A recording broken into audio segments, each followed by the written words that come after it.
Неге мен исламға иланамын? Әзіреті Мырза Башируддин Махмуд Ахмед. Бомбей радиосы менен ислам дініне неліктен иланатынымды айтып беруді өтінді. Осы сауалға жауап беру үшін алдымен өз жан дүниеме үніліп қарадым. Иманымның тірегі ислам діні объективті түрде жалпыға аян құбылыстардың бар болғанындай көрнеу ақиқат дейді жан дүнием. Өз түсінігімде имандылықты негізі Алланың бары. Сол Алла мен адам арасында жанды, берік байланыс орнықтыратын дін дұрыс дін. Дін ақиқат діні болса, оның иландырарлық дәлелдері жеткілікті болмақ. Ақиқатқа иланбай, жалған сөзге сенуге мәжбүр болған адам өзіне де, өзгеге де дұшпан болып шығады. Ислам дінінің негізі барлық ғаламды жаратқан жалғыз ғана жаратушы, тірі бір Құдай екендігін дәріптеу. Өткен замандарда адамдарға зайыр көрінгеніндей, Құдай тағала біздің заманда да адамдарға зайыр көрініп тұрады. Бұл жайды екі түрлі тәсілмен дәлелдеп анықтауымызға мүмкіндік бар. Алғашқы тәсіл іздеу салған адамның алдында Құдайдың ұлылығының ашылуы. Екінші тәсіл іздеген адамның Құдайдың тіршілігін бақылауы арқылы оның бар екендігінің хақтығына көз жеткізіп, иман табуы мүмкін екендігі. Құдіретті күшімен Алла тағала ерекше түрде қайталанып, көкірек көздеріне көрініп тұратын бақытты адамдар санатынан болғандығымнан ислам дінінің хақтығына көзімді анық жеткіздім. Сондықтан өзге дәлел деректерге мұқтаждығым жоқ. Ал мұндай тәжірибесі жоқ адамдар үшін ислам дініне илануыма себеп болған жеке басымнан өткен тәжірибеден басқа дәлелдерді келтірейін.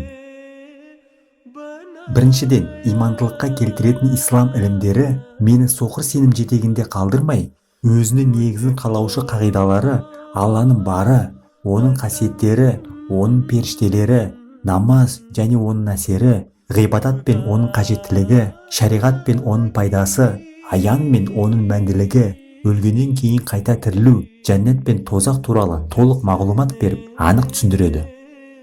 Айтылмыш ұғымдардың бірде-бірін арнайы, терең зерттеуден тыс қалдырмай, бәріне де адам баласының ақылы жетерлік дәлелдер келтіріп, бекітіп отырады. Имандылықпен қатар нақтылы, дұрыс білім негізін бергендіктен, менің ақылым сабыр тауып, имандылықтың қажеттілігін айқын сезінеді. Екіншіден, ислам өзінің қағидаларында ертегі аңыздарға сүйенбей, дүниеде бар әрбір ақиқатты жіті тексере отырып, оның хақтығына көз жеткізуге шақырады. Осындай келелі сипатымен менің жүрегіме тиянақ береді. Үшіншіден, ислам діні Құдайдың сөзі мен ісінің арасында алшақтық жоқ деп үйретуі арқылы дін мен ғылым арасындағы талас сөзден құтқарады. Табиғат заңын теріске шығармауды, оған қарсы шығатын сөзге ермей, керісінше сол заңдылықтарды ізерлеп, тексеріп, терең ойланып, олардан пайда көзін іздеп табу керектігін үйретеді. Құдайдың сөзін Құдайдың өзі жібереді. Сондықтан оның сөзі мен ісінің арасында қарама-қайшылықтың болуы мүмкін емес деп үйретеді ислам. Алланың сөзін түсіну үшін оның ісін көру керек. Ал оның ісін түсіну үшін оның сөзіне назар аудару керек. Сөйтіп, ислам діні менің ұшқыр ой қиялыма тежеу салып, дұрыс арнаға бағыттайды. Төртіншіден, ислам діні менің физикалық тәніме ешқандай қысым көрсетпейді. Қайта оған дұрыс басқарушылық етеді. Тәнімнің қалау қажеттілігін жою мен жүрегімді тас қылмайды. Құмарлық аңсарлықтарымды еркіне жіберіп, менің хайуани дәрежеге түскенімді де қаламайды. Ол тәжірибелі инженер іспетті, арынды қуатқа тосқауыл қойып, оны ағымы саябыр, тылсым күшке айналдырады. Құнарсыз топыраққа нәр беріп, оны гүлдеп жайқалған бау-бақша қылып көркейтеді. Құмарлық сезімдеріне тыйым салып, шектеу мен оларды жоғарғы дәрежелі құлықтық қасиеттерге айналдырады.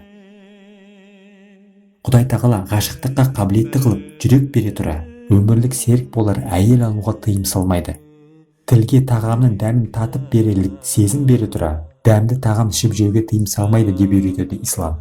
Керісінше менің адал ниет құлқым, ұрпақтарым арқылы бұл дүниеде жалғасын тауып, үлгі боларлықтай нұрлы да мүмтаз махаббат пен сүйе білуді үйретеді.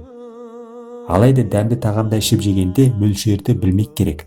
Өзін тоя ішіп жеп, жанындағы көршін аш қалмасын дейді. Осындай тәсілдермен ислам діні нәпсілік қажеттіліктерімді құрықтап, орынды арнаға келтіре отырып, оларды жоғарғы құлықтық қасиеттер дәрежесіне дейін көтеріп, менің инсандылық табиғатыма тағат беріп, сабыр таптырады. Бесіншіден, ислам діні мені өзімнің жеке басыма ғана емес, бүкіл әлемдегі тіршілікке әділдік пен сүйіспеншілікпен қарай білуді үйретеді. Өзімнің жеке басыма қатысты міндеттеріме жауапты болып қана қоймай, дүниедегі бар нәрсеге әділдікпен қарауымды талап етіп, жетекшілік ететін құралдармен жабдықтайды. Мысалы, баланың ата-ана алдында міндетті екенін, ата-анаға мейірімді, ілтипатты болу керектігін айтып, тіпті балалардың мүлкінен ата-анаға тиесілі мұраның мөлшеріне дейін белгілеп бергені сияқты, ата-ананың да балаларына мейірімді болып, оларға жақсы білім, әдептілік, құлықтық тәрбие беріп, олардың тәні мен жанының салауаттығын бақылауды міндеттейді. Және ата-ананың мүлкінен балаларына тиесілі мұраның мөлшерін де белгілеп береді. Сол сияқты ерлі-зайыптылар арасында ең жарасымды қарым-қатынас орнауын талап етеді. Әйел мен еркектің бір-біріне мейірімді болуын, яғни нәпсілік қажеттіліктерін өтеудегі міндеттіліктерін тапсырады. Ислам негізін қалаушы ардақты Мұхаммед пайғамбар, оған Алланың игілігі мен сәлемі болсын, осы жайда өте жақсы сөздер қалдырған. Адам табиғатының сұлулығын ұмытқан адам күндіз әйелін сабап, түнде оны жақсы көреді деп бейнелеген. Және сендердің ең жақсыларын әйеліне жақсы қамқор болғандар.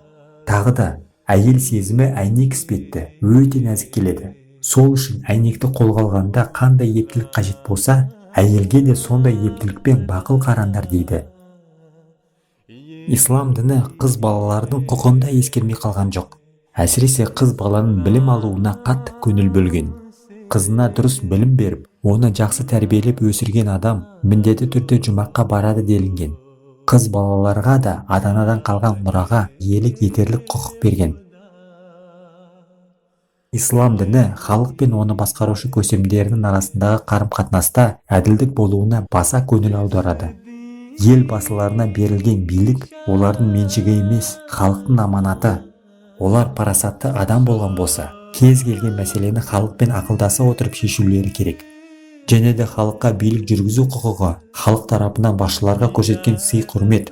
Сондықтан оларды сайлағанда әділ басшылық етуге қабілеті бар, парасатты адамды таңдап сайлау керектігін айтады.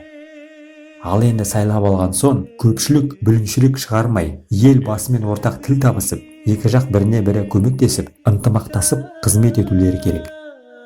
Бүлік шығатын болса, өз қолдарымен салған үйлерін өздері қиратып құрту қаупі туатынын ескертеді. Сол сияқты қожайын мен қызметшіге әділ міндеттемелер жүктейді. Қожайынға қояр талабы, біреуді жұмысқа жалдап алар болса, ол адамның негізгі құқықтарының бұзылмауын қадағалау қажет. Яғни ол адамның маңдай тері кеппей тұрып, еңбек ақысы өтелуі шарт деп үйретеді. Және де өзіне мұқтаж болып тұрған адамды өзінен төмен көріп ренжітпе. Өйткені ол сенің бауырың, ол үшін Құдай тағала саған жауапкершілік артқан. Ол адамды сенің бекінуің үшін берген. Сондықтан өзіне берілген берекені ойсыздықпен рәсуа қылма. Еңбегіне ақы алатын болғандықтан жалданған адам да тер төгіп ерінбей, салақсымай, адал еңбектенуге міндетті деп үйретеді. Дені сау, қуатты адамдарға әлсізге күш көрсетпеңдер, кемтар адамның кемтарлығына күлмеңдер, көршілерінің әлсіздігін әшкерелеп мазақ қылмаңдар. Қайта олардың әлсіздігі сендердің жүректерінде жанашырлық пен мейірімділік туындатсын. Нағыз парасаттылық сол болады дейді. Бай адамдарға кедейлерді ұмытпаңдар. Жарлы адамдардың мұқтаждарын өтеу үшін жыл сайын тапқан табыстарының 40-тан 1 бөлімін мемлекетке тапсырыңдар. Қолы қысқа адамға өсім алып, қарыз беріп, оның көрген таршылығын онан бетер тарылтпаңдар. Қайта оларға риясыз көмек көрсетіңдер. Өйткені Алла байлық қазынаны сендерге масайрап күн кешсін деп бермейді. Сол байлық қазына арқылы әлемнің дамып жетілуіне үлес қосу арқылы екі дүниеде де өзінің жарылқауын аларлық сауап тапсын деп сынап береді. Кедей адамдарға байлардың ақшасына қызғаныш білдіріп, оларға аш көздене қарамаңдар. Өйткені ондай ниет адамның жүрегін қарайтып, дұрыс ой ойлауына бөгет болады. Алланың қолдауымен жарлылар да небір биік жетістіктерге жетісер деп үйретеді. жарлылардың өсіп жетілулеріне ел басылары қамқор болып көмектесулерін өсиет етеді және бар байлық пен билік тізгіні жалғыз адамның қолында қалуына жол бермейді. Ата-бабалары адал еңбек пен абыройға қол жеткізген адамдар болса, олар да ата-бабаларының беделі мен құрмет қисатқа бөленеді. Ислам діні оларға ата тектерін адал еңбектерімен абырой тапқан екен. Сендер де адал еңбектеніп, сол абырой байлыққа нұқсан келтірмей бағалай біліңдер дейді. Құдай тағала барлық адам баласын бірдей қылып жаратқан. Сондықтан өздеріңнен дәрежесі төмен тұрғандарды кемсітіп қорламаңдар. Естерінде болсын, сендерге берген дәрежені сол адамдарға берем десе, ол іс Алланың құзырында. Егер сендер бүгін сол адамдарға зорлық қылсаңдар, ертең олар сол зорлықты сендерге көрсетеді. Сондықтан мәртебелеріне мақтанып, шаттанбаңдар. Өзгелердің кемелділер қатарына көтерілуіне үлес қосқан болсаңдар, соған шаттаныңдар. Шын мәнінде құлап жатқан бауырласын көтерген адам ғана ұлы деуге тұрарлық. Ислам діні дүниедегі барлық елдер мен халықтарды алакөз болып жауласпай, бірінің құқын бірі бұзбай, керісінше бәрі жұмылып, дүниені көркейту мақамында болуға шақырады. Халықтардың немесе мемлекеттердің өзара бірігіп, өзге халықтар мен мемлекеттерге қастандық жасауды ойластыруларына тыйым салады. Қайта жер бетіндегі халықтар жауыздықты доғаруға өзара келісім шарт жасасып, басқа елдерге де үндеу салулары керек деп шақырады. Бұл дүниеде өзіме де орын бар екенін, өзгелерге де жетерлік орын бар екенін көремін. Ол адамдар кім болмасын, қандай болмасын, қай нәсілден болмасын, олардың бәрі мен үшін дүниедегі ең қымбат ғазиз жандар. Ислам діні бүкіл әлемде бейбітшілік орнайтындай жағдайдың бәрін қамтамасыз етеді. Өзімді басқа адамның орнына ойша қойып көрсем, ислам ілімінің берген ырзығының арқасында менің өркендеп жетілуіме қажет болған мүмкіндіктерден құр алақан емес екенімді көремін. Өйткені менің табиғатым айтады. Ислам діні мен үшін және менің туыстарым үшін, көршілерім мен бейтаныс адамдар үшін, әйел мен еркек үшін, кәрі мен жас үшін, бай мен жарлы үшін, дамыған ел мен дамушы ел үшін, ұлтаралық бірлесуді қолдаушылар үшін және әр елдің жеке патриоттары үшін баршамызға ортақ. Ол баршаға бірдей пайдалы да қажет. Сондықтан Құдай тағала мен менің арамда жанды байланыс орныққан. Осы себептермен мен ислам дініне иланамын. Ал бұл діннен шығатын болсам, басқа дінге қалай илана алармын?